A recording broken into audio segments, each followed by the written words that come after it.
Ils parlent sans filtre. Ils racontent leur histoire. Bienvenue dans Studio Libre. Salut à toutes et à tous. Aujourd'hui, dans Studio Libre, on plonge dans l'univers d'Icarus. Un groupe qui navigue entre rock et pop anglaise. Et ce qui est bien, c'est que personne ne parle mieux de leur musique qu'eux-mêmes. On les écoute tout de suite.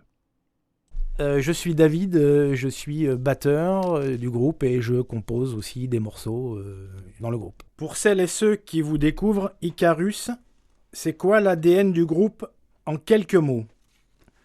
L'ADN du groupe, c'est déjà au départ une amitié, puisque Icarus, il y a déjà 3 membres qui étaient dans une autre formation avant, qui se connaissent, qui ont eu envie de refaire quelque chose ensemble. Et après, l'ADN, il n'y a pas vraiment d'ADN défini. On apporte tous nos sensibilités, notre parcours. Et ensuite, on essaye de faire du mieux qu'on peut dans la composition, que ce soit de la musique ou des paroles. Après, c'est un peu au feeling de chacun. Et puis, comme on l'avait déjà dit lors d'une interview sur la Provence, il y a quand même une grande amitié et presque un amour qui nous lie entre nous. Et même quand c'est difficile, on arrive toujours à reprendre le dessus, à se dire on n'arrête pas, on continue. Donc il y a vraiment un friendship, il y a vraiment une grosse amitié de 5 mecs qui essayent de faire quelque chose ensemble.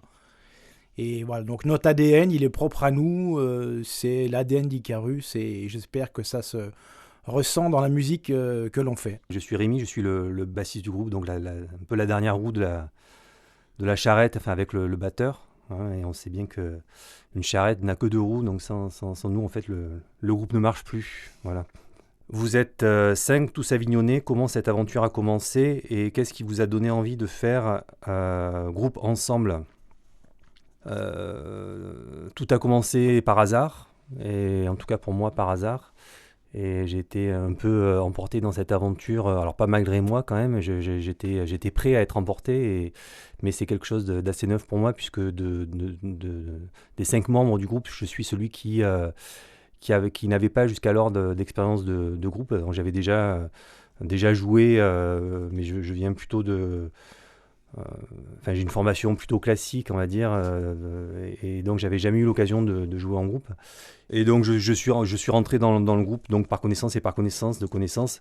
Et mais ce qui est vraiment intéressant, c'est justement qu'on crée notre propre musique, et ça c'est très enrichissant pour moi, parce que ça me permet de découvrir ma base, de découvrir le groupe, et puis d'essayer de tracer un chemin, de progresser pour essayer de donner une couleur à cet ensemble qui peut paraître hétéroclite et qui en fait réussit à produire quelque chose d'assez homogène. Stéphane, guitariste et chanteur à l'occasion. Vous êtes 5, tous avignonnais. Comment cette aventure a commencé et qu'est-ce qui vous a donné envie de faire ce groupe? Alors, elle a commencé par un envie de jouer entre 2 puis 3 et rapidement est devenue 5. 3 qui se connaissaient déjà, les 2 autres qui en connaissaient un, qui sont venus, on a joué une fois et c'était réglé. Il n'y avait plus vraiment de questions à se poser, le groupe était né. Donc en fait, je crois qu'en moins de 2 répétitions, on s'est immédiatement donné rendez-vous à la prochaine. Votre son mélange énergie rock et pop anglaise acidulée. C'est venu naturellement ou c'est un choix artistique assumé dès le départ? Alors je connais bien la phrase, donc la rock et pop anglaise acidulée. Je sais de qui on la tient. Et donc oui, on a voulu un petit peu faire quelque chose dans le style un petit peu années 70. On a quelquefois des riffs, des morceaux un petit peu, un peu old school. Mais on n'a pas voulu trop céder aux gros riffs de guitare et aux gros sons, faire quelque chose d'assez mélodique. Donc le côté acidulé, c'est parce que ça passe bien, c'est des riffs et des rythmes qu'on retient facilement. Et puis ensuite, rock, il y a de temps en temps, quelques petites choses un peu plus rock, on dira. Je me répète, mais c'est quelque chose qu'on a réussi à à mélanger comme un bonbon acidulé, quoi. On mélange un petit peu plusieurs saveurs et c'est vraiment ce qui nous caractérise. Alors un choix assumé, je sais pas, c'est quelque chose qu'on a ressenti chacun les uns avec les autres. On commence un morceau, on apporte une musique, on apporte des paroles et après c'est un peu au feeling de chacun, on discute beaucoup entre nous. Donc c'est quelque chose qui vient naturellement. On ne s'est pas dit au départ on veut faire ça, on veut faire ça. C'est venu avec les compositions qu'on a fait les uns avec les autres. Quelles influences vous ont donné envie d'aller vers cette couleur très british sans renier l'énergie rock? Alors là, ça reprend ma première question tout à l'heure. Je pense qu'on vient tous d'horizons très différents musicalement. Certains beaucoup plus mélodiques. Certains comme moi et comme Steph, vraiment ce côté peut-être plus rock, un petit peu hard rock, beaucoup plus dur, on va dire, avec des sons beaucoup plus saturés.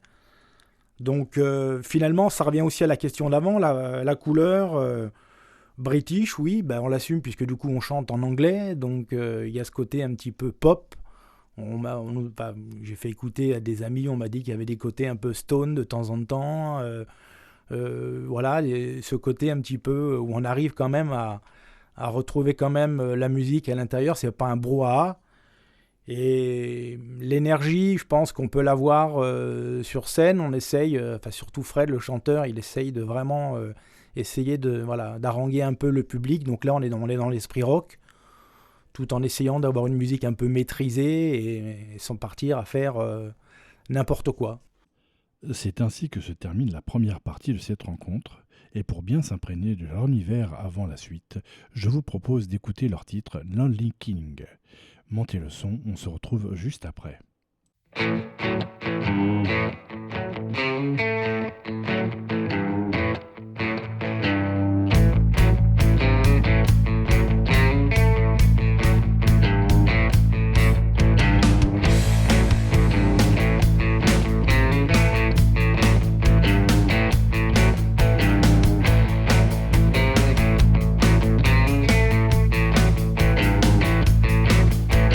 Lonely kings don't pay the bill. Keep on being rich on the top of the hill. Just going on the silence machine. Talking in here with a sly guillotine. I say, hey, when will you lay? Fight on a gleam, you know or when. Don't care if 7 sister later made. To freedom and truth, I was safe at a will. Keep in my mind that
Lonely, lonely, lonely, lonely, lonely, lonely, lonely, lonely,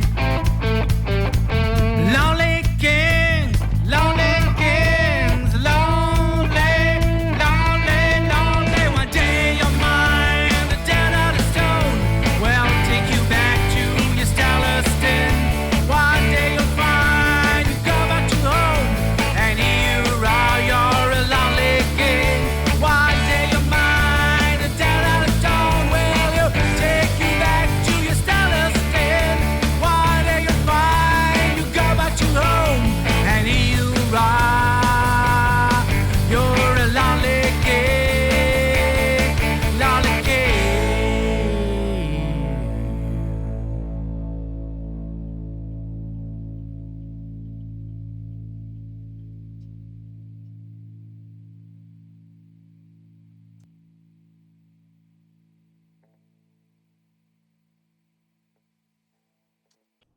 De retour avec Icarus sur Carnot.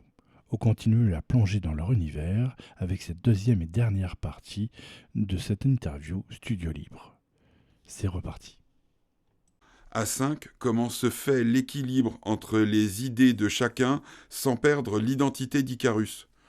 L'identité d'Icarus, en fait, c'est les 5. C'est pas compliqué. Quelqu'un arrive avec une idée de chanson, quelques accords ou plusieurs accords, ou même beaucoup d'accords des fois, une mélodie, un chant, et puis tout le monde va essayer de se greffer dessus, va greffer sa patte, ce qui fait que certains morceaux vont grandir très très très vite et sortir tel que c'était dans la tête de son auteur. Ou pour prendre un exemple d'un morceau que j'ai fait et qui était plutôt, on va dire, dark metal, qui a fini à la limite du disco et qui plaît à tout le monde et même à moi. Donc voilà, c'est on ne perd pas l'identité d'Icarus, on amène chacun nos idées et en fait tout le monde va y mettre sa graine et ça pousse comme ça. Quand vous composez, vous partez plutôt d'une émotion, d'un riff, d'un texte ou d'un chaos total. Alors moi, c'est vrai que je compose un peu et souvent je pars plutôt du texte. Voilà. Et le texte, il m'arrive un peu, il me tombe un peu comme ça. Enfin, c'est-à-dire le thème va me tomber comme ça. Et après, je vais aller creuser un peu pour aller mettre mes rimes, etc. Alors c'est vrai que je recherche vraiment un côté très métrique. Pour que le chant soit plus facile. Et derrière, je vais essayer de poser un riff dessus, voilà, qui se mêle bien à ça. Donc moi je suis Christian, guitariste du groupe. Qu'est-ce que vous cherchez à provoquer chez le public quand il écoute un morceau d'Icarus ? On aimerait qu'il y ait, quand on joue, enfin surtout quand on joue sur scène, je suppose que c'est ça la question, d'avoir un retour du public, d'avoir des applaudissements évidemment, mais des réactions. Le top, c'est quand le public se met à chanter en chœur avec nous, et là vraiment ça nous porte pour faire encore mieux ce qu'on sait faire, quoi. Grosse actu, votre premier clip sort ce mercredi 11 février. Pourquoi ce titre-là ? Pour vous présenter en images.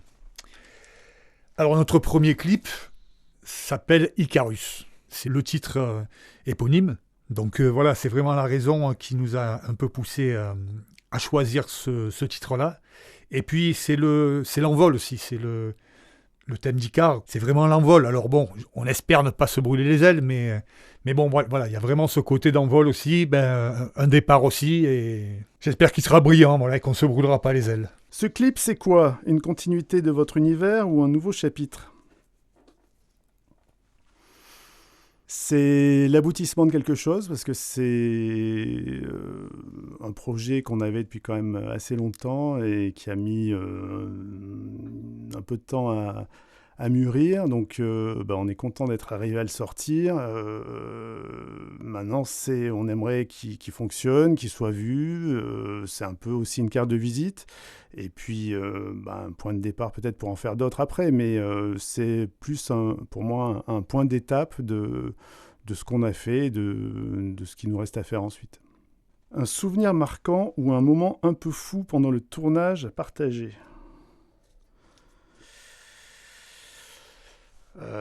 C'est pas un moment, c'est